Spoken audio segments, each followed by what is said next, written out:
Gifens, kembali lagi bersama saya Silsi dalam podcast sekolah yang kali ini menyediakan perbincangan yang hangat dan juga menarik dan tidak kalah seru dengan podcast-podcast sebelumnya. Jadi pada kesempatan kali ini kita akan membahas satu hal yang sangat penting ya untuk dibahas, apalagi kita sudah memasuki era digital tentunya. Pastinya ada tantangan-tantangan ataupun masalah-masalah yang dihadapi dalam era digital tersebut. Sekarang ini saya sudah bersama dengan dua narasumber yang tentunya sangat berpengaruh dan juga cantik ya. Bisa dilihat di sini. Bisa perkenalkan diri dulu, sapa para penonton atau sobat Gifens yang sedang menonton di rumah. Silakan Ibu. Selamat pagi sobat Given dan penonton di rumah. Saya perkenalkan diri, nama saya Ruth Diana Laiskodat, Sarjana Sains Apoteker Master Manajemen. Saat ini dipercaya Gubernur Nusa Tenggara Timur Bapak Melki Lakalena dan Bapak Wakil Gubernur Bapak Joni Asandoba sebagai Kepala Dinas Pemberdayaan Perempuan, Perlindungan Anak, Pengendalian Penduduk dan Keluarga Berencana Provinsi Nusa Tenggara Timur. Ibu silakan. Halo Ibu Ruth, silakan Ibu. Baik, selamat pagi Sobat Gifens dan selamat pagi pemirsa di rumah. Perkenalkan, saya Ibu Mariana Lekeheseran, guru sosiologi di SMA Katolik Giovanni Kupang.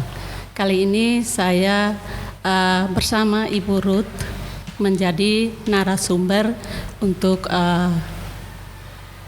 menyuarakan masalah-masalah anak, dalam hal ini anti perundungan. Oke, terima kasih Ibu. Halo, apa kabarnya Ibu? Luar biasa, baik. Jadi pada kesempatan kita kali ini kita akan berbincang-bincang terkait dengan masalah yang tadi sudah sempat saya singgung di awal tentunya. Dan mungkin ada beberapa pertanyaan yang ingin saya tanyakan kepada dua narasumber kita kali ini. Mungkin dari yang paling pertama deh yang ingin saya tanyakan kepada Ibu Ruth dan juga sangat membuat saya penasaran. Mengapa sih isu kekerasan yang akan kita bahas bersama kali ini, yakni isu kekerasan berbasis digital pada anak, menjadi satu hal yang sangat krusial dan sangat penting untuk dibahas? Kak Silsi dan Sobat Given pendengar di mana saja berada, yang pertama Ibu Ruth harus ceritakan apa tugas fungsi dari kantor DP3A P2KB Provinsi Nusa Tenggara Timur. Itu singkatan karena nama kantornya sangat panjang. Ada satu kantor yang lain namanya UPTD PPA Provinsi Nusa Tenggara Timur. Sebenarnya ada UPTD di kabupaten kota juga. Sebanyak 14 UPTD PPA 14. Dari 22 kabupaten kota. Nah, kantor ini menerima pengaduan kekerasan perempuan dan anak untuk didampingi, Kak Silsi. Didampingi kalau yang sakit ditemani untuk diobati, mungkin ada depresi korbannya bisa didampingi dengan psikolog klinik, tokoh agama, pekerja sosial. Kalau harus dimediasi, bisa dimediasi. Kecuali kekerasan seksual. Ternyata dari waktu ke waktu laporan yang masuk banyak kekerasan yang diakibatkan oleh media sosial. Jadi kekerasan ini berbasis digital yang mana menyebabkan korban sangat menderita. Untuk itu DP3A P2KB merasa bahwa penting untuk kita bicarakan di podcast SMA Giovanni Kupang. Karena apa? Satu, anak-anak ini bukan orang dewasa yang bisa menentukan ini baik, ini tidak baik. Betul. Dia masih belum bisa. Ya, butuh pendampingan. Butuh pendampingan. Yang kedua, karena kekerasan di media digital ini mudah diakses, tidak ada batasan-batasan. Sehingga tiap hari anak-anak menggunakan gadget, HP. Kalau tidak dipantau, tidak diawasi, bisa menyebabkan mereka mengalami kekerasan berbasis digital. Yang ketiga, anak-anak ini literasinya kurang atau belum optimal.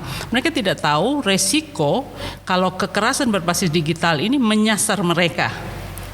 Karena ada kelompok di luar sana yang tidak bertanggung jawab, yang ingin agar anak-anak mengikuti keinginan mereka yang sebenarnya salah. Yang keempat, ini kelebihan sebenarnya. Siswa itu senangnya mengetahui hal-hal baru.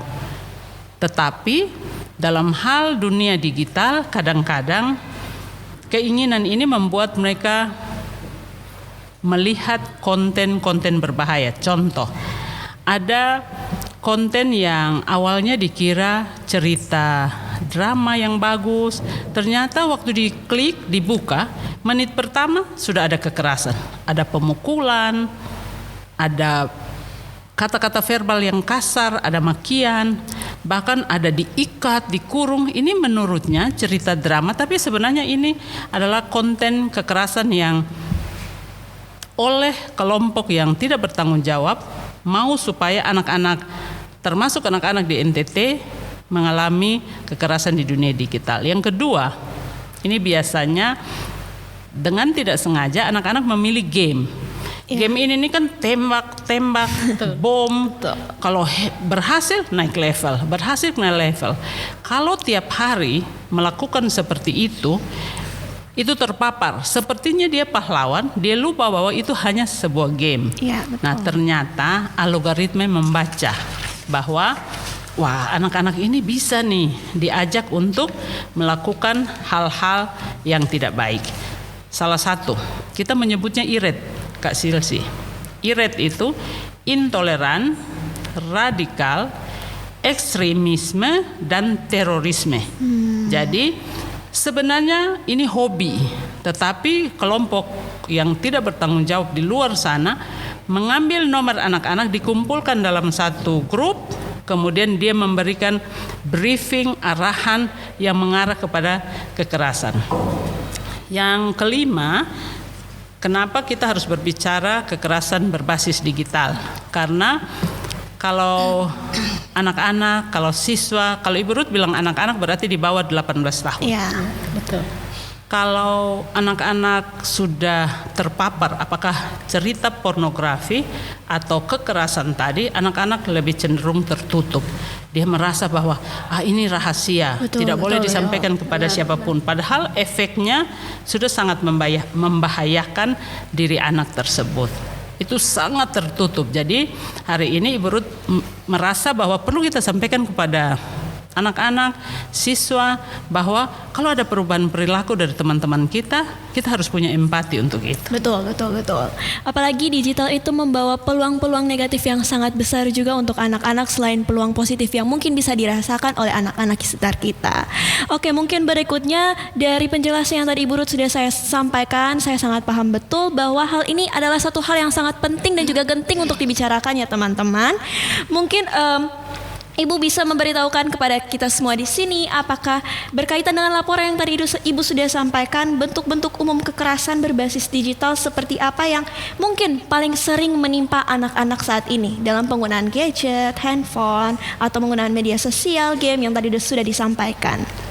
Kalau anak-anak sudah terpapar, satu, pornografi. Jadi kalau terklik drama-drama di dalam situ, di dalam drama itu ada kekerasan fisik, kekerasan seksual, dan memang film-film yang dianggap drama itu sebenarnya belum patuh untuk dilihat anak-anak, belum patuh dilihat siswa.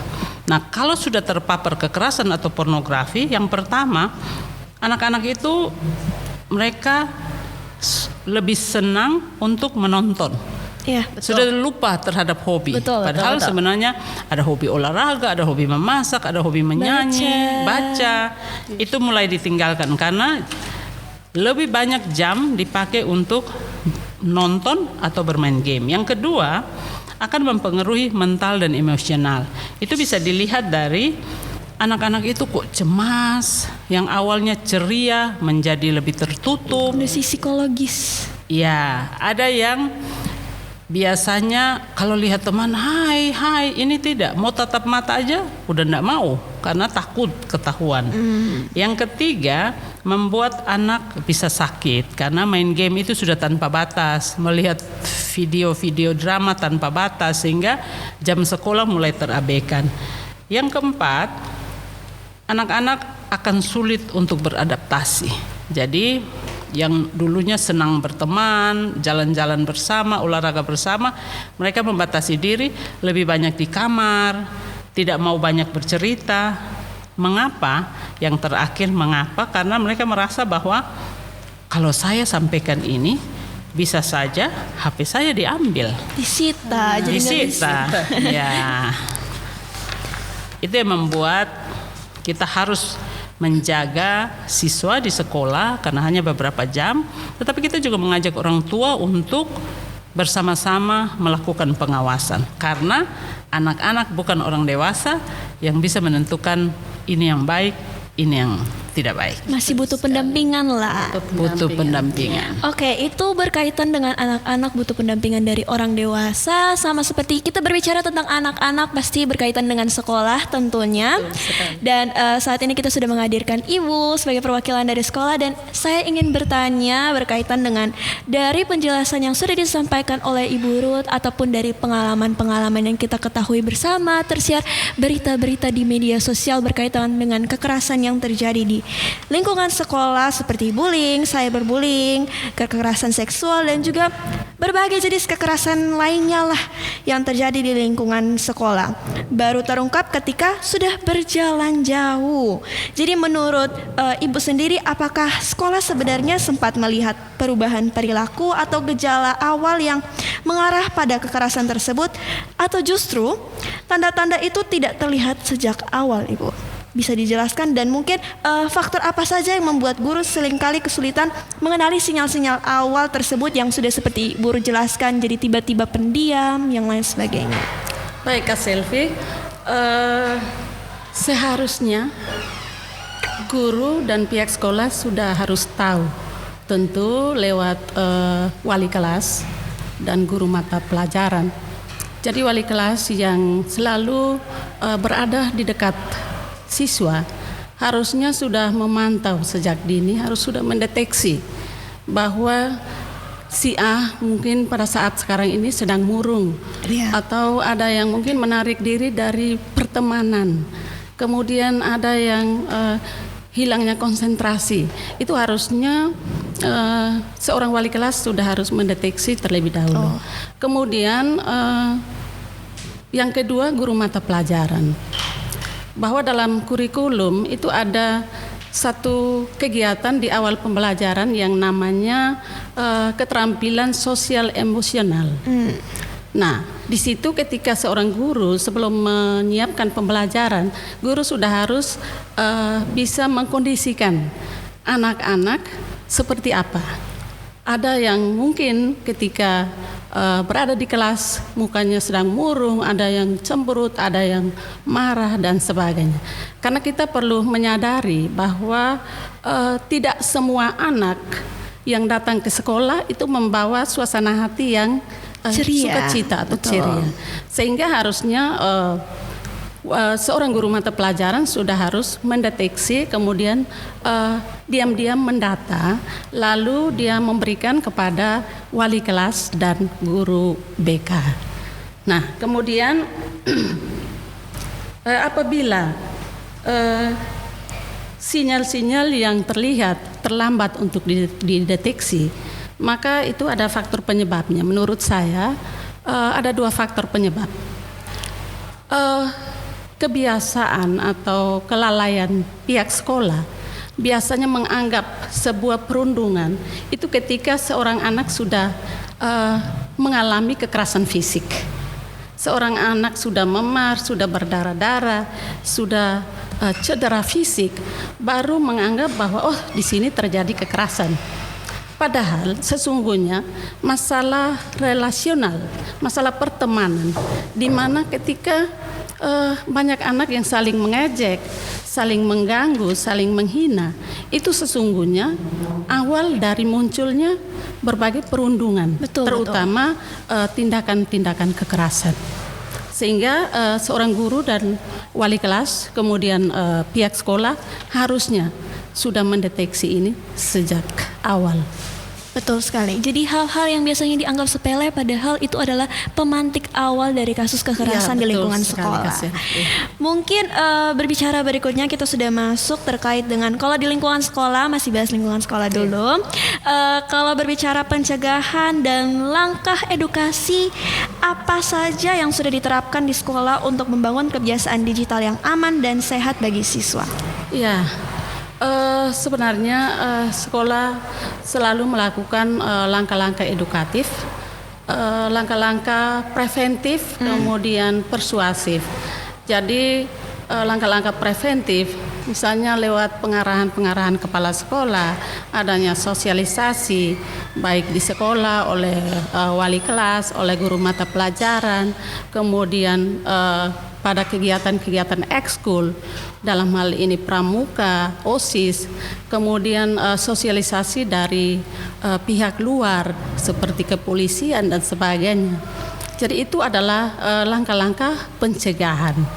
Sehingga sejak dini kita sudah harus menyuarakan kepada anak bahwa ketika menggunakan media digital, dia harus bertanggung jawab dan berhati-hati dalam adanya jejak digital. Oke, mungkin berikutnya saya ingin bertanya kepada Ibu Ruth sebagai lembaga yang bertanggung jawab dalam perlindungan anak dan juga solusi-solusi yang ditawarkan. Mungkin apa yang menjadi tantangan paling besar dalam melindungi anak-anak di era sekarang yang notabene dalam ruang digital sekarang ini? Yang pertama, karena ruang digital itu terbuka luas tanpa batas. Ya, betul sekali. Sehingga perlindungan cyber kita bilang ada beberapa bentuk kekerasan berbasis digital. Contohnya perlindungan cyber itu anak-anak itu kalau sudah masuk ke sana akan ada pesan kasar, ada mengintimidasi, mengancam. Kemudian mereka kadang-kadang minta untuk memberikan data pribadi. Hari ini Ibu Ruth mau sampaikan para siswa-siswi tidak boleh memberikan data pribadi. Betul, teman-teman. Itu hanya boleh diberikan di sekolah atau di kelurahan atau desa untuk urusan-urusan kemasyarakatan. Selain dari itu tidak boleh. Nah, di perlindungan cyber ini mereka sengaja membuat akun palsu, bergaya seperti dia berumur belasan tahun seperti siswa, seperti anak-anak, padahal dia di luar sana tuh umurnya sudah 50, 60, 40, tapi dia bergaya seperti anak-anak. Yang kedua, tantangannya adalah eksploitasi seksual. Itu yang tadi Ibu sampaikan bahwa modusnya seperti apa? Melalui micet. Nah, ini micet Ibu Ruth tidak menganjurkan anak-anak masuk ke dalam grup ini. Yang kedua, mereka minta untuk setelah berkenalan mereka minta untuk coba kirim fotonya, karena diawali dengan foto porno, video porno, kemudian dia balik lagi minta ke siswa. Coba kirim. Nah, setelah menerima itu, dia menggunakan itu untuk eksploitasi. Dia mengancam, saya akan melakukan sebaran foto ini atau video ini yang awalnya sudah diberikan. Kemudian ancaman dan intimidasi ini membuat siswa itu menjadi stres, depresi. Tapi yang paling tidak baik adalah siswa menjadi tertutup sehingga tidak bisa mendapat solusi. Dan satu yang harus kita ingat bahwa pada saat siswa main game, tembak menembak, kemudian berhasil naik level, kelompok radikal mengambil untuk dikumpulkan di dalam satu grup untuk anak-anak cerdas ini. Dan itu tidak diketahui karena menurut orang tua anaknya manis, tiap kali pulang sekolah di rumah, di kamar. Padahal di sana dia belajar sendiri, bermain game, kemudian kelompok ini. Dan yang paling disesalkan adalah berteman itu bukan teman sekolah.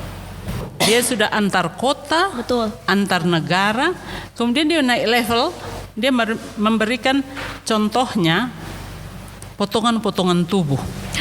Sehingga anak-anak itu diberikan mental yang kuat untuk naik ke level berikutnya, yang seperti siswa melihat di media ada perledakan bom oleh seorang siswa di salah satu sekolah di Jakarta. Nah, itu kita berharap tidak terjadi. Nah, tantangannya salah satunya hari ini yang tadi Ibu Ruth, tantangan begitu luar biasa, kita harus menyampaikan kepada siswa untuk melindungi diri. Itu yang pertama. Karena konten itu mudah dibuka, siapa saja, kapan saja, dan memang anak-anak selalu berada dengan gadget karena mungkin ada tugas sekolah, tapi kan kelupaan untuk masuk ke konten yang lain. Kemudian anak itu akan menjadi kecanduan. Itu juga tantangan. Jadi hari ini kita mengajarkan yang mendengar harus menjadi agen perubahan DP3A P2KB Provinsi Nusa Tenggara Timur. Kalau lihat teman, kok ada berbeda ya sikapnya. Bukan berarti kekerasan hanya kekerasan berbasis online, tetapi bisa kekerasan yang lain. Jadi dari perubahan-perubahan ini kita berharap anak ini bisa kita bantu. Jadi bukan saja simpati Kak Silsi, tapi harus empati. Iya, harus ada action yang dibuat. Ya, jadi kalau hari ini ditanya, oh tidak apa-apa. Kalau hari ini ditanya, kan kita melihat perubahan teman kita. Oh tidak apa-apa. Hari ini datang wajah bengkak, mata bengkak, katanya oh iya jatuh. Besok datang lagi tangan yang sakit, katanya jatuh. Besok datang lagi, besok datang lagi, oh kakinya yang sakit, katanya jatuh. Memangnya apa Tuhan ciptakan seorang anak untuk jatuh-jatuh? Kan tidak. Jatuh terus ya. Ya, jadi empati itu membuat ada waktu yang tepat rekan kita, teman kita bisa bercerita. Nah, pada saat bercerita itu yang kita bisa membantu. Jadi memang tantangan luar biasa, tapi Ibu Ruth berpikir bahwa kita harus optimis. Betul. Bahwa kalau ada agen-agen perubahan yang baik dari teman-teman, itu akan membuat rekan yang mengalami kekerasan, apakah berbasis online atau kekerasan yang lain, bisa ditolong, dibantu untuk dia kembali menjadi anak-anak yang ceria dan berusaha untuk mencapai cita-cita. Jadi tantangan luar biasa, tapi kita harus bekerja sama dengan semua pihak. Oke, jadi seperti yang sudah disampaikan, tentunya pasti ada tantangan yang dihadapi dalam melindungi anak di era digital sama sekarang ini. Tapi saya mengajak semuanya juga seperti yang sudah disampaikan, meminta pertolongan teman-teman semua. Tolong lihat teman-teman sekitar, peka, bahasa sekarangnya peka kepada teman-teman sekitar kita. Mungkin yang ada yang tiba-tiba murung, yang cemberut terus, bad mood lah. Kita harus tanya, buat action nyata. Apakah mungkin ada masalah yang terjadi, langsung ditanyakan untuk secure teman-teman sekitar kita. Mungkin masih berbicara terkaitan dengan ruang digital di era sekolah, dalam konteks penggunaan gawai dan juga media sosial untuk kegiatan belajar mengajar di sekolah. Bagaimana sekolah mengambil langkah untuk membatasi penggunaan gawai atau media sosial di lingkungan sekolah, dan juga mungkin bagaimana sekolah bersama orang tua tentunya melakukan pemantauan dan pengaturan penggunaan grup tugas agar tidak menjadi alasan bagi siswa untuk menggunakan gawai secara berlebihan. Saya tanyakan kepada Ibu. Baik, Kak Mary. Selsi. Sekolah memang memberlakukan aturan bahwa setiap siswa dilarang menggunakan HP pada saat jam pembelajaran. Oleh karena itu, sekolah sudah menyiapkan loker yang bertujuan untuk ketika sebelum pembelajaran dimulai pada pukul 7.15, semua handphone itu sudah harus dimatikan lalu diamankan di dalam loker. Kecuali mungkin pada pelajaran-pelajaran tertentu yang mungkin menggunakan HP baru dikeluarkan atau mengizinkan. Namun itu tetap harus ada pemantauan dan pengawasan secara ketat. Kemudian setiap wali kelas juga membuat WA group bersama orang tua. Itu tujuannya untuk memantau perkembangan peserta didik. Jadi wali kelas bersama orang tua selalu membangun komunikasi terkait apa saja yang dilakukan di rumah atau di sekolah, itu diharapkan komunikasinya tidak putus. Betul. Sehingga memang kita bersyukur bahwa dengan WA Group maka terus terjadi kolaborasi dalam pendidikan anak, dalam mengamankan anak-anak sehingga tidak berlarut-larut dalam menggunakan HP untuk bermain game dan sebagainya. Tentunya pasti ada kolaborasi ya dengan pemanfaatan teknologi antara guru dan juga orang tua. Jadi bisa dipantau nih anak-anak sudah sejauh mana penggunaan handphonenya. Mungkin kita kembali ke topik lagi berikutnya terkaitan dengan yang tadi saya sudah sampaikan, yang saya ajak teman-teman semua untuk kita sama-sama peka terhadap teman-teman sekitar. Saya ingin bertanya kepada Ibu nih. Nah, tadi kan sudah saya sampaikan untuk peka. Mungkin masih ada yang bingung, ciri-cirinya gimana sih teman-teman yang terkena kekerasan digital itu. Jadi, saya ingin bertanya kepada Ibu, dapatkah disebutkan apa yang menandakan seorang anak mungkin mengalami kekerasan digital? Ya, yang pertama, ciri-cirinya mudah. Memang ciri-ciri ini kalau kita tidak punya empati, kita berpikir oh biasa saja. Iya, hal yang normal ya. Benar sekali. Normal dan dinormalisasi. Dinormalisasikan, betul. Ya, Lebih tepatnya dinormalisasi. Yang pertama perubahan emosi. Jadi anak yang awalnya cerah jadi murung, atau biasanya yang murung menjadi lebih agresif. Kemudian mudah marah. Tapi sebenarnya awalnya dia tidak seperti itu. Perubahan itu terlihat dan kelihatan sekali bahwa dia depresi, kayak gelisah, bingung. Yang kedua, biasanya suka jalan-jalan sama teman-teman, olahraga, cerita, kerja tugas. Kali ini dia menarik diri dari kelompok itu. Dia merasa bahwa sudah saya di rumah saja dengan beribu-ribu alasan. Yang ketiga, mulai mengalami kesulitan istirahat malam. Sehingga bangun pagi dia merasa sudah tidak bersemangat ke sekolah. Yang keempat, prestasi akademik dipastikan menurun karena sudah mulai tidak masuk sekolah seperti biasanya. Ini biasanya tidak terlihat nih pola makan. Awalnya suka makan daging-dagingan. Dikasih, saya enggak mau, saya enggak suka. Kan aneh. Tiba-tiba berubah. Gejala fisik yang sering kali sebentar sakit kepala, sebentar sakit punggung, sebentar sakit belakang. Padahal awalnya biasanya sehat, karena di umur seperti anak-anak saat ini harusnya sehat. Kemudian dia kadang-kadang terucap untuk menyalahkan diri. Biasanya contoh, kalau kita kurang belajar, ujian nilainya agak menurun dari biasanya, kan kita bilang lain kali kita semangat untuk belajar lagi. Rupanya betul. Kemarin ada acara keluarga, pesta, kelupaan untuk belajar di bab sekian, ternyata soalnya keluar di bab sekian. Dia selalu mengatakan begini, aduh itulah saya sudah mulai kelihatan bodoh, aduh saya dipastikan tidak akan juara, aduh saya sih tidak bisa membanggakan orang tua, karena dia merasa bahwa dia tidak berguna. Yang berikutnya ini juga kalau tidak berempati akan sulit. Biasanya HP-nya boleh dipegang oleh sahabat-sahabatnya. Kalau ada bunyi, contohnya ada pesan, dia ada sibuk di sini, coba kawan buka, lihat apa pesannya. Kalau ini tidak.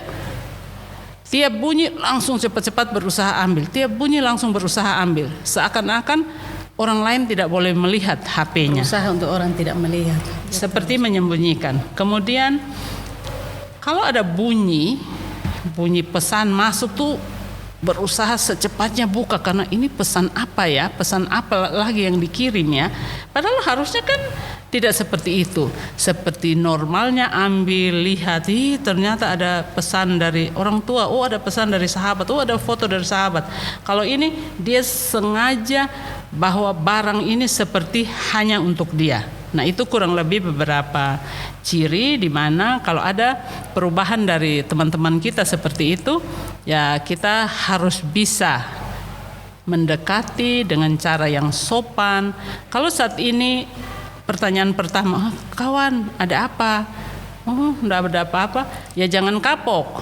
Besok lagi tanya lagi, besok lagi tanya lagi. Selama perubahan itu masih terjadi kepada teman kita, jangan sampai dia mengambil keputusan yang ekstrim karena merasa sudah tidak berguna, menyalahkan diri sendiri, mengambil keputusan untuk mengakhiri hidup. Itu sudah sangat bahaya sih sampai kalau mengakhiri hidup. Berarti memang Tahun 2024 Ibu Ruth bertemu dengan seorang psikolog yang menangani bagaimana anak-anak yang stres, depresi tahun 2024 yang mengakhiri hidup 226. wow. Dan itu jangan terjadi di antara teman-teman kita. Karena kekerasan berbasis digital ini kalau tidak ditolong, dia mengarah ke hal yang tidak baik, mengorbankan diri atau bisa mengorbankan banyak orang karena dia bisa diambil, direkrut oleh kelompok yang tidak bertanggung jawab di luar sana menjadi intoleran, radikal, ekstrim, bahkan menjadi teroris. Betul sekali. Jadi teman-teman di rumah atau sobat Gifens yang mungkin sudah mendengar penjelasan dari Ibu Ruth tadi terkait dengan ciri-ciri atau tanda-tanda dari seseorang mengalami kekerasan secara digital bisa dicatat, ditulis baik-baik, diingat baik-baik. Jadi kalau teman-teman udah mulai nunjukin gejala yang tadinya ekstrovert aja, tiba-tiba jadi introvert banget, gak mau ngomong, menarik diri dari sosial, ataupun sekarang ini biasanya saya lihat ada yang self-harming, biasanya melakukan kekerasan terhadap diri sendiri, betul. Jadi kalau teman-teman udah lihat gejala-gejala itu pada teman-teman atau sahabat-sahabat terdekat, tolong secepatnya untuk ajak dia berkomunikasi ataupun memberikan semangat yang kuat biar dia merasa kalau misalnya dia tidak sendiri dalam menghadapi hal tersebut.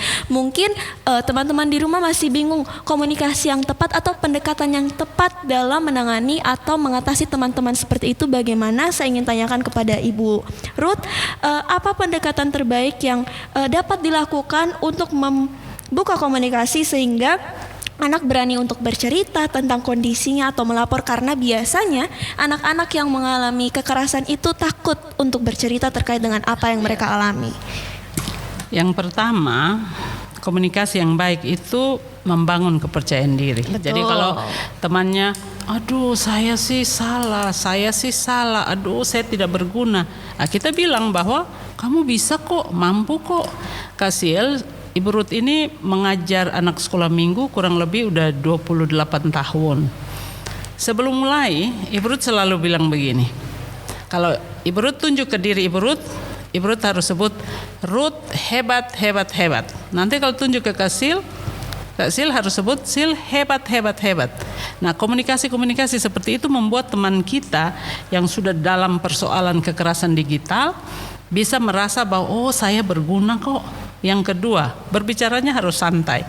Jadi pada waktu pertanyaan pertama, kamu kenapa? Enggak. Kamu kenapa? Tidak ada apa-apa. Ya kita jangan bosan. Besok lagi, mungkin lagi duduk, lagi sedang bercerita lain kawan. Kenapa? Jadi kondisi yang santai bisa membuat dia lebih terbuka. Ya, lebih nyaman untuk cerita. Yang ketiga, postur tubuh atau gestur tubuh. Jangan kita merasa bahwa kita orang yang paling baik sehingga kamu salah. Tidak. Kita menempatkan diri sejajar bahwa kamu dengan saya sama kok. Kita masih punya masa depan yang luar biasa. Sehingga kalau ada sesuatu ceritakanlah pada kita. Yang keempat, kita berusaha memahami anak atau korban tersebut, siswa tersebut, sahabat tersebut untuk mencari solusi. Kawan, kalau ada sesuatu bilang, pasti ada jalan keluar kok. Kalau kita melakukan sesuatu yang keliru pun itu bukan akhir dari segalanya. Jadi solusi yang paling utama. Yang berikutnya, kita harus menggunakan kata-kata yang tidak menyalahkan. Jadi kalau sudah tahu kamu sih kan ibu guru sudah bilang, orang tua udah bilang jangan klik film itu, jangan main game itu, kamu sih. Nah, menyalahkan itu tidak boleh. Betul. Keluar dari sahabat yang sedang berempati. Sama seperti tempatnya Ibu Ruth di UPTD PPA, kalau korban contoh kekerasan seksual bisa menyebabkan korban perempuan itu hamil. Apakah itu anak-anak apakah perempuan dewasa, tidak pernah dan tidak akan boleh katakan bahwa kamu sih makanya jangan jalan malam-malam, atau kamu sih sudah tahu di situ sepi ngapain di situ. Tidak boleh. Ya, karena itu sudah membuat korban down. Tidak boleh menyalahkan korban. Dan yang keenam, kita harus menolong dengan cara mendengar. Ini kalau dia sudah mulai terbuka, si sahabat yang mengalami kekerasan ini sudah mulai terbuka, kita harus lebih banyak mendengar. Tuhan menciptakan 2 telinga dan 1 mulut dengan maksud bahwa lebih banyak mendengar daripada berbicara, apalagi dalam kondisi membantu korban kekerasan. Yang ketujuh, kita harus berusaha untuk melindungi. Jadi kalau korban kekerasan fisik, verbal masih bisa ditangani di sekolah. Kalau korban kekerasan seksual, kalau sekolah bisa menangani silahkan.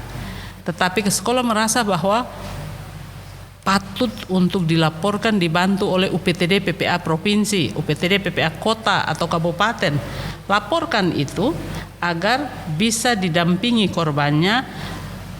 Kalau stres, depresi dengan psikolog klinik, tokoh agama, pekerja sosial yang ada di sana. Tetapi pelakunya wajib untuk dihukum. Nah, sekarang dalam hal kekerasan berbasis online, apa fisik, verbal maupun kekerasan seksual, ada yang sampaikan begini, kalau anak-anak itu tidak bisa dihukum loh. Tidak. Anak-anak itu kalau melakukan kesalahan seperti kekerasan seksual patut untuk dihukum. Tetapi pengadilannya pengadilan anak masih menempatkan pelaku korban kekerasan seksual ini sebagai anak-anak. Pelaku korban kekerasan seksual intoleran ini sebagai anak-anak. Nanti ditanya, maksudnya gimana pengadilan anak? Seluruh jubah hakim, jaksa tidak dipakai. Mereka pakai pakaian seperti pakaian kita hari-hari, supaya anak-anak tidak takut. Tapi kalau ada yang mengatakan bahwa anak-anak melakukan kekerasan, kesalahan yang sangat fatal, tidak bisa dihukum, itu keliru. Anak juga bisa dihukum. Dan yang paling penting, harus diajak secara baik, karena dia sangat takut untuk HP-nya disita. Sehingga kita harus bisa menolong dia bahwa kalau memang kita melakukan kesalahan, patutlah untuk kita dihukum. Kalau di sekolah ada sanksi-sanksi yang harus diterima, tetapi itu ada batas kok. Selesai sanksi itu, kita kembali seperti anak pada biasanya. Karena masih harus menuntut ilmu dengan sebaik-baiknya, menggunakan waktu luang untuk mengisi dengan hobi-hobi yang baik, dan selanjutnya menjadi lebih baik. Betul sekali. Jadi kita harus mengambil peran sebagai teman yang baik, sebagai pendengar yang baik dalam lingkungan pertemanan di sekolah. Berbicara tentang lingkungan pertemanan, selain dari lingkungan pertemanan yang bisa membangun seperti tadi, kita bisa membangun teman-teman yang mengalami kekerasan secara digital ataupun secara fisik. Tapi dibalik daripada itu, ada juga geng-geng di sekolah atau kelompok-kelompok yang dibentuk oleh anak-anak karena mungkin mereka merasa gue senior nih di sini. Jadi mungkin di sini saya ingin bertanya kepada Ibu Mary sebagai guru, apa peran Ibu guru dalam meminimalisir aksi dari geng-geng ini, karena kerap terdengar, seringkali didengar bahwa geng-geng ini sering melakukan aksi kekerasan kepada junior-juniornya. Baik, Kak Silsi, sebenarnya guru itu adalah sosok yang paling dekat dengan siswa, sehingga guru harus sebisa mungkin untuk berperan dalam membimbing, dalam membina, kemudian mengarahkan, kemudian bisa memberikan teguran. Lalu guru juga harus bisa memberi motivasi, memberikan nasihat, kemudian membangun karakter pada diri anak, sehingga ketika anak berniat ingin melakukan atau membentuk geng-geng yang bertujuan untuk melakukan aksi-aksi kekerasan, harusnya anak sudah mulai sadar karena dengan adanya penanaman karakter. Betul sekali. Ya. Kemudian peran dari pihak sekolah. Jadi sekolah sudah memberlakukan aturan yang tegas dan konsekuensi yang jelas bahwa setiap anak yang terbukti kedapatan masuk atau tergabung dalam sebuah geng untuk melakukan aksi-aksi yang tidak diinginkan di sekolah, maka sekolah tidak segan-segan untuk memberlakukan atau memberikan sanksi. Betul. Ya, sanksi itu tentunya pertama-tama pasti adanya pembinaan dari wali kelas, kemudian pembinaan dari wali siswa, lalu adanya pembinaan dari guru BK, kemudian pembinaan dari wakasek spiritualitas, kemudian adanya pembinaan yang bertujuan agar siswa itu dia bisa menghindarkan dirinya dari berbagai tindakan-tindakan kejahatan. Betul sekali. Nah, sehingga ketika pembinaan itu dilakukan dan siswa tidak mengikutinya atau menaatinya, maka pihak sekolah sudah bisa mengabarkan kepada orang tua, sehingga ada pemanggilan orang tua dan bahkan mungkin bisa diskors dan bisa dikembalikan kepada orang tua atau dipindahkan. Seperti itu. Jadi benar sekali. Jadi selain daripada kekerasan digital, saat ini juga ada kekerasan lainnya yang terjadi di lingkungan sekolah seperti geng-geng atau kelompok-kelompok kecil tadi yang membuli adik-adik atau juniornya karena merasa keren lah daripada itu.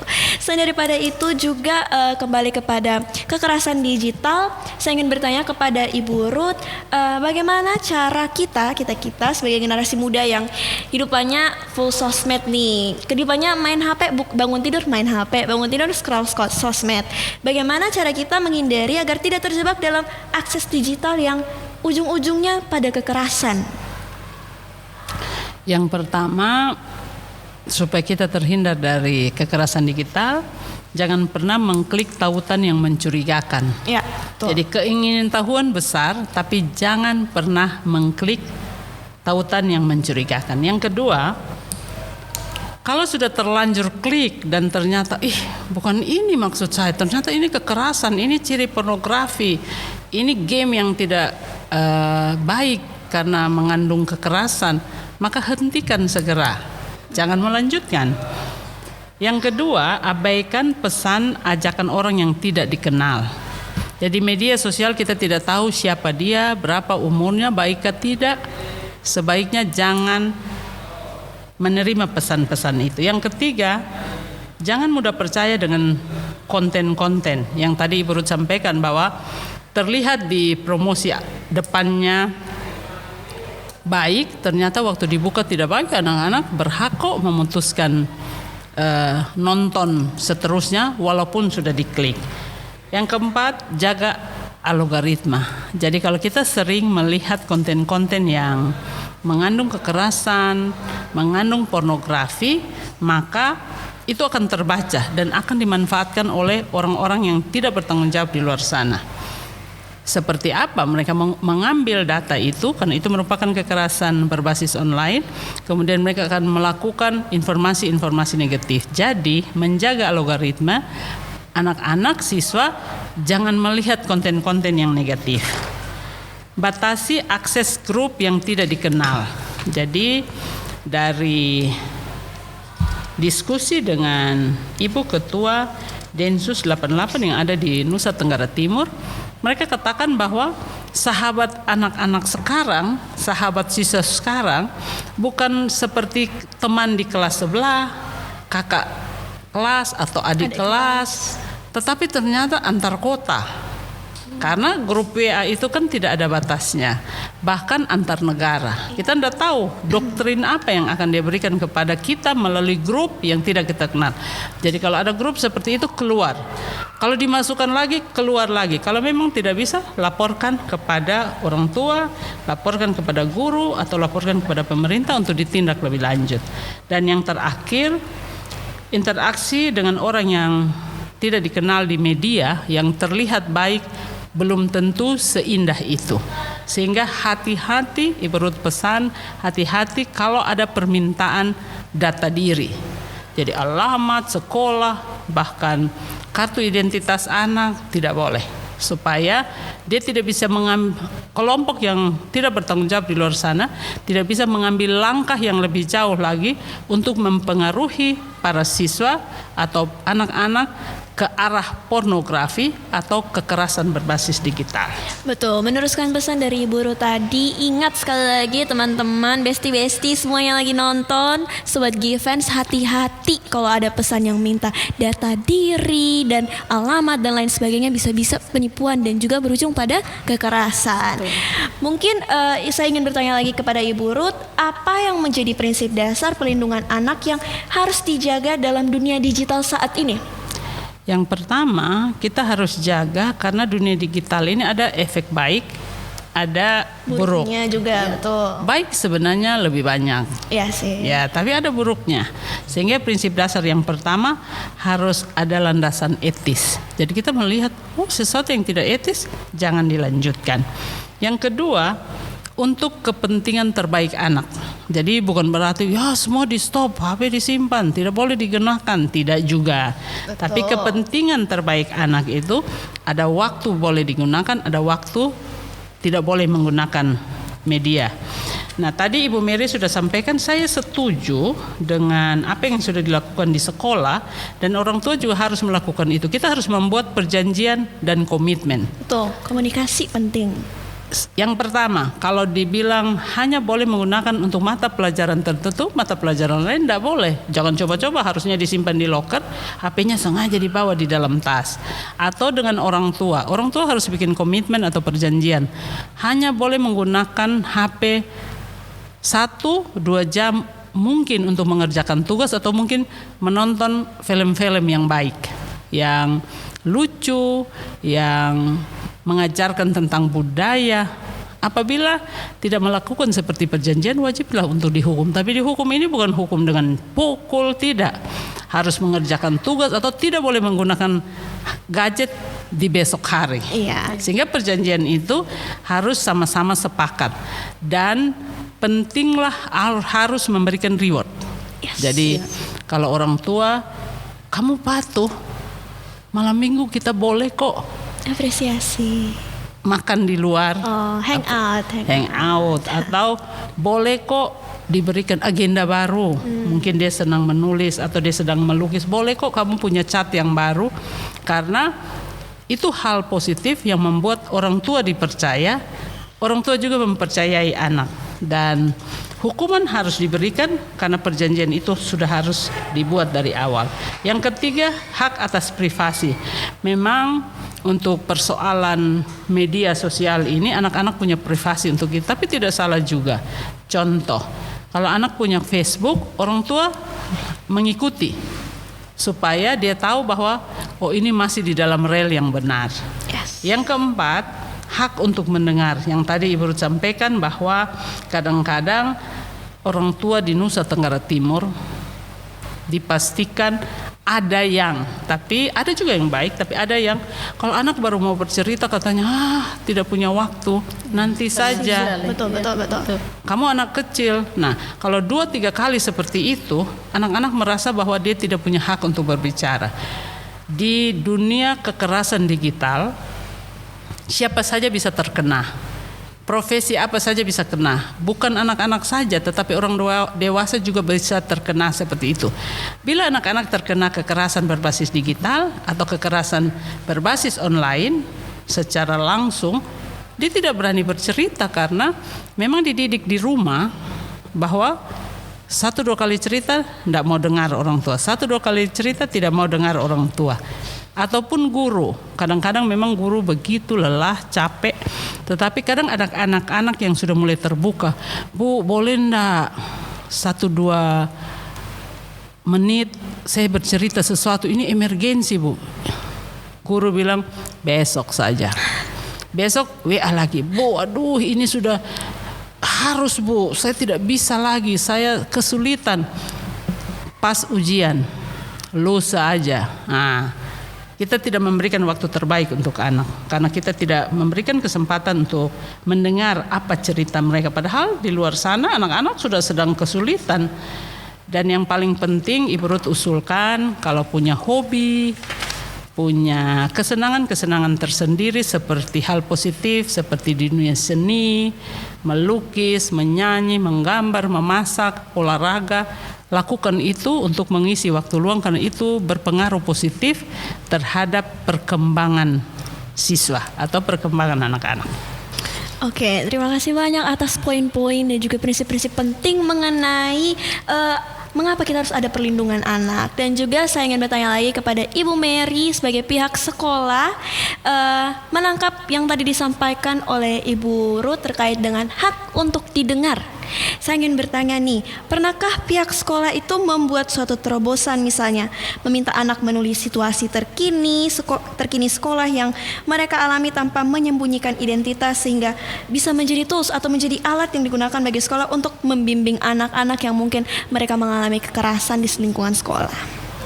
Baik Kak Selsi, memang di sekolah sudah menyiapkan kotak saran.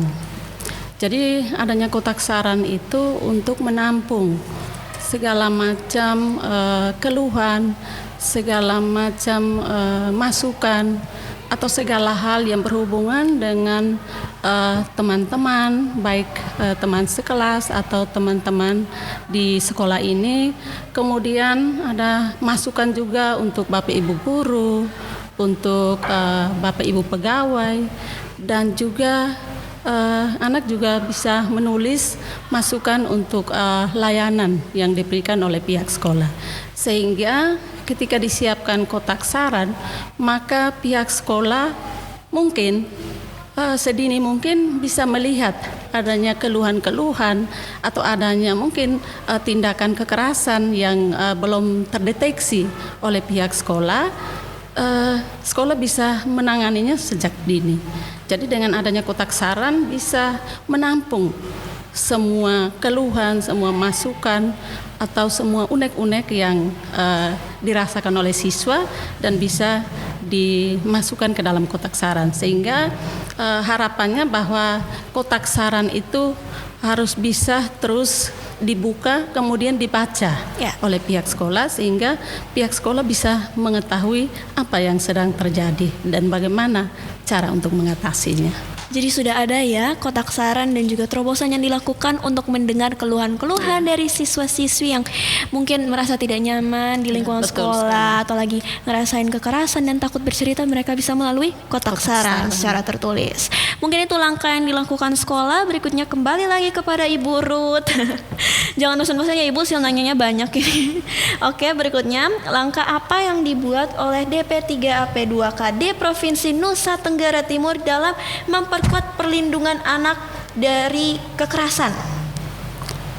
Yang pertama, kita mendekatkan pelayanan terhadap masyarakat termasuk para siswa atau guru, orang tua. Kita membangun UPTD PPA Provinsi Nusa Tenggara Timur. Untuk seluruh kabupaten kota sudah terbentuk 13 UPTD PPA, 9 masih menyusul. Mengapa harus dibangun? Karena UPTD PPA itu di sana disiapkan SDM. Salah satunya mengajarkan SDM untuk pada saat menerima korban, satu, tidak boleh menggunakan kalimat menyalahkan. Ya, betul. Yang kedua, menerangkan apa sih yang boleh diperoleh hak korban. Satu, tidak menerima pembayaran. Jadi segala sesuatu laporan kekerasan baik fisik, verbal maupun kekerasan seksual termasuk di dalamnya kekerasan berbasis digital, tidak ada pemungutan bayaran. Pemerintah hadir untuk itu baik di kabupaten, baik di kota, baik di provinsi. dan sudah disiapkan sarana prasarana yang baik. Saat ini Bapak Gubernur Nusa Tenggara Timur, Bapak Melki Lakalena dan Bapak Joni Asadoma selaku Wakil Gubernur sudah menyiapkan dana untuk pembangunan UPTD PPA Provinsi. Awalnya sudah ada, tetapi belum cukup lengkap. Contoh, ruang mediasi belum ada, ruang konselor belum ada. Nah, itu dilengkapi. Dulu tetap kegiatan itu dilaksanakan, tetapi tidak dengan ruangan-ruangan tersendiri. Nah, sama seperti hari ini kita berada di ruang podcast SMA Geovane, udah disiapkan. Nah, kita juga menyiapkan seperti itu untuk pelayanan kekerasan ini. Yang kedua, kita mempunyai sistem yang dilakukan oleh Kementerian PPPARI, digunakan seluruh provinsi dan kabupaten.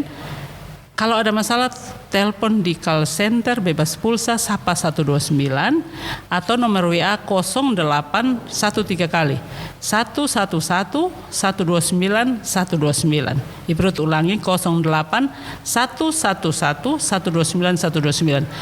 Kalau didatangi UPTD, aduh malu nanti dilihat orang, boleh melapor lewat telepon atau WA, nanti petugas yang akan menjangkau korban atau membuat janji. Karena di laporan itu kalau ada nomor telepon dicantumkan, sehingga waktu mental korban sudah kuat, baru bisa dilakukan pertemuan. Contoh, korban kekerasan pemerkosaan atau persetubuhan, kan korban perempuan bisa hamil. Kan itu merasa malu korbannya, merasa stres, merasa bersalah, takut. Tetapi petugas ini akan dampingi dengan laporan yang disampaikan. Dan yang paling penting adalah kalau dilaporkan, korban itu didampingi, sakit diobati, stres, malu didampingi psikolog klinik, tokoh agama, pekerja sosial. Si pelaku wajib untuk dihukum. Karena kalau tidak dia bebas akan melakukan kekerasan lagi, dan itu sangat merugikan anak-anak bahkan perempuan yang rentan. Yang ketiga, dengan adanya UPTD PPA, kita mendapatkan dana dari pemerintah namanya dana DAK non fisik, sehingga korban itu tidak perlu bayar. Banyak seperti sakit diobati cukup mahal. Kemarin kita ada satu kasus, Kak Silsi, untuk diketahui para siswa. Kenapa kita minta untuk korban itu melapor? Kalau korban melapor, dia akan menjadi pahlawan bagi anak yang lain atau pahlawan bagi perempuan yang lain kalau korban itu perempuan. Ada seorang ibu yang memotong tangan anak. Hampir terlambat, Kak Silsi, bersyukur omnya tahu sehingga dibawa dilaporkan. Itu biayanya cukup mahal. Potong tangan loh.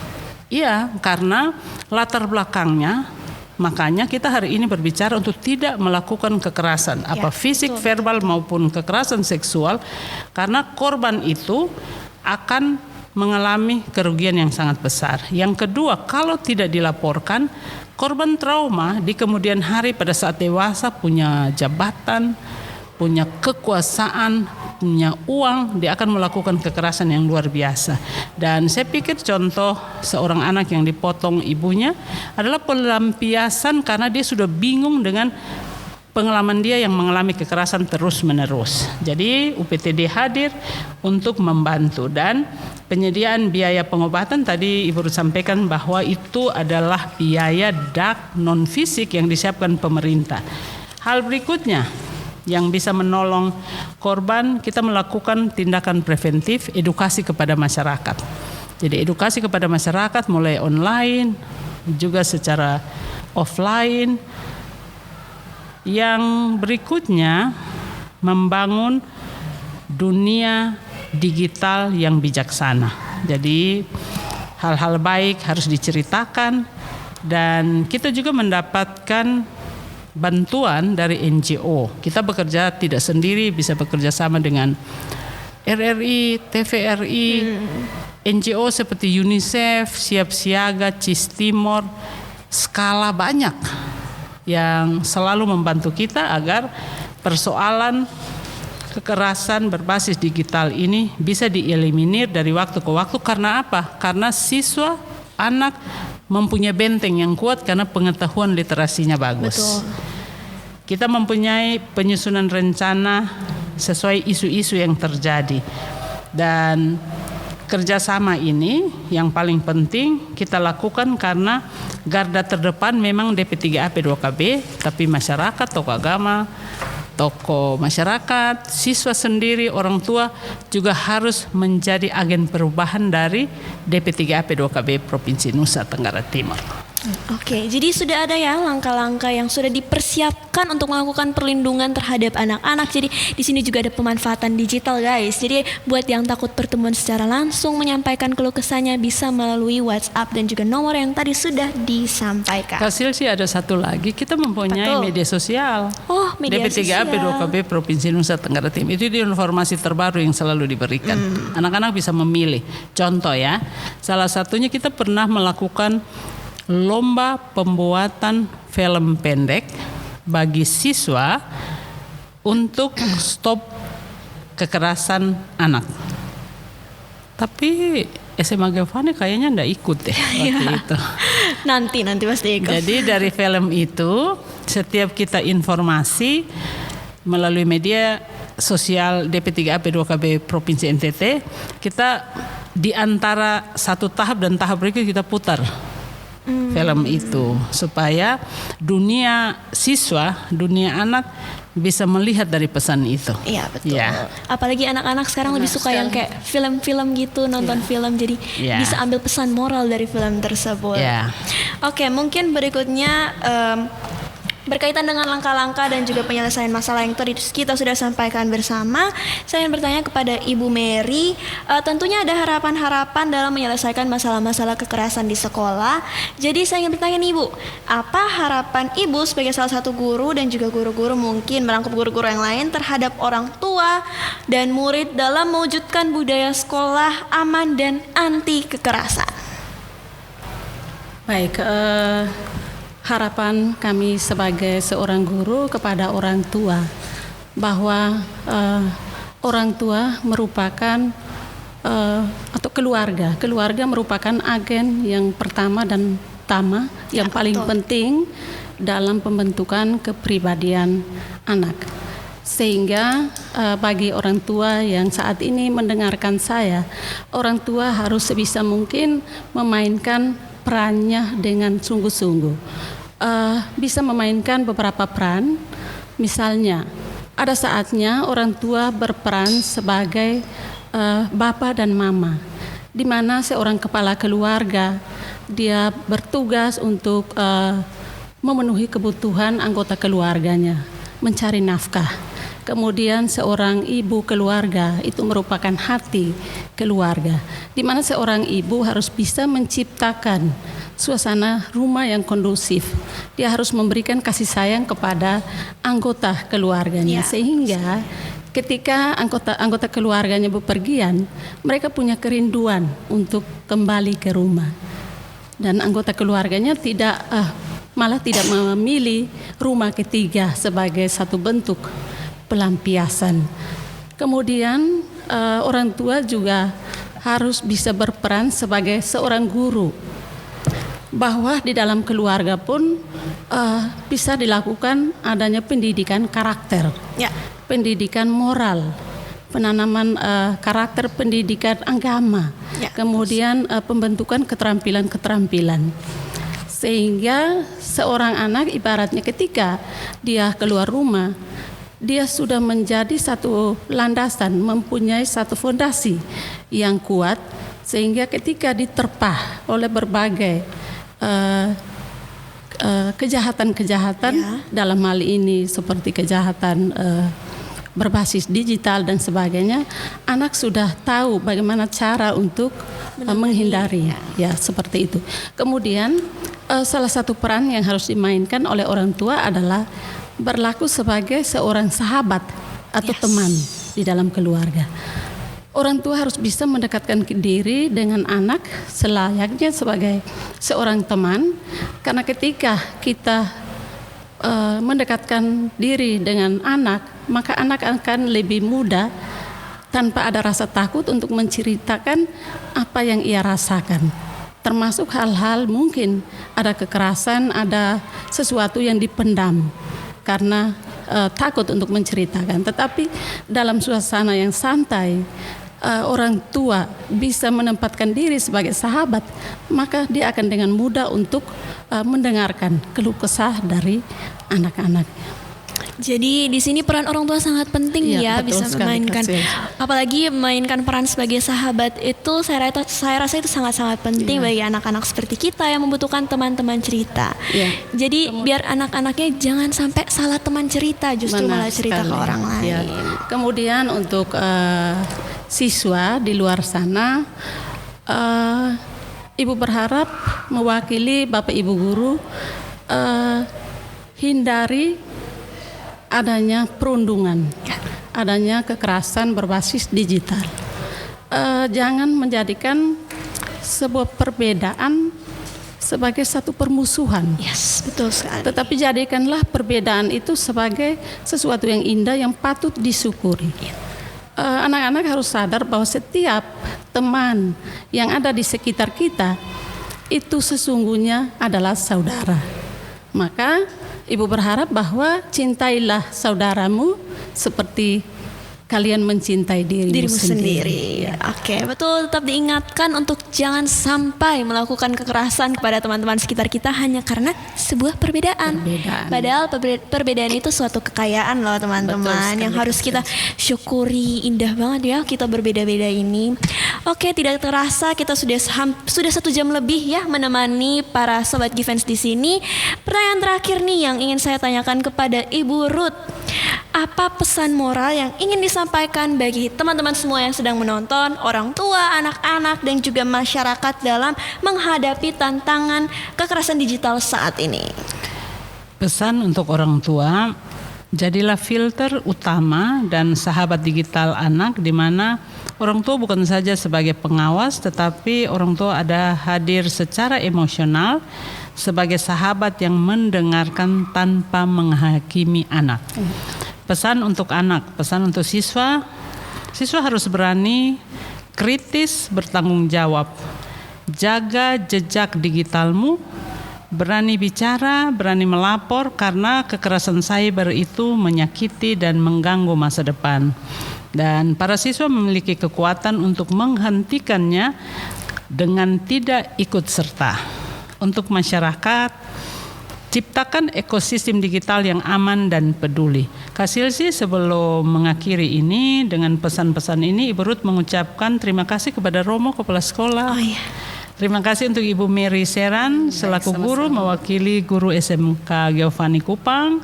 Terima kasih Kak Silsi telah menjadi pembawa acara yang baik. Terima kasih. Dan juga tim media. Ibu Ruth lihat tadi ada yang sudah tidur-tidur, tetapi mempersiapkan ini dengan baik sehingga podcastnya berjalan dengan baik. Terima kasih, Tuhan memberkati. Terima kasih banyak. Terima kasih banyak, Ibu Ruth. Tetap diingatkan kepada teman-teman semua, kita hindari kekerasan-kekerasan digital yang ada di sini. Saya ucapkan terima kasih kepada Ibu Ruth dan juga Ibu Mary yang sudah hadir bersama-sama dengan kita di sini menyampaikan informasi-informasi menyenangkan dan juga berbobot.